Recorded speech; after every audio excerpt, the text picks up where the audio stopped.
Non lo so, adesso piango, mi viene da piangere, non lo so.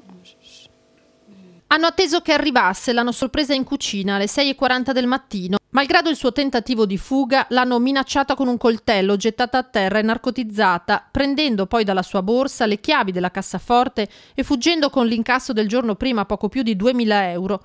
Un vero e proprio incubo, quello vissuto questa mattina da Petra De Zanet, dipendente dell'azienda che ha in gestione il bar della provincia e consigliera comunale della Lega di Treviso. Una rapina nel cuore della sede dell'ente, autori 2 uomini sui 40 anni con addosso jeans, giubbotto col cappuccio e guanti. È stata una vicenda terribile, che mi sono vista la morte in faccia. Pensavo di essere uccisa con un pugnale di quelli lì affilati sottili, perché non gli davo il denaro dell'incasso della settimana.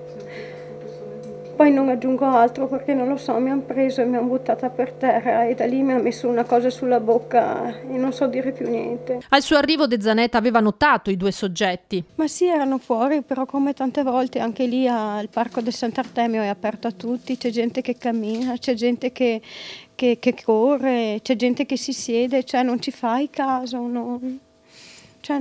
non ho pensato a questo, anche perché ormai sono 6 anni che sono lì e quindi dopo 6 anni, cioè tutti i giorni fai lo stesso percorso, tutte le mattine e anche tutte quante le sere, cioè non vai a pensare a questa cosa, cioè oggi è stato veramente una cosa che non me l'aspettavo, non lo so. È stata un'addetta delle pulizie a trovarla a terra priva di sensi e a dare l'allarme.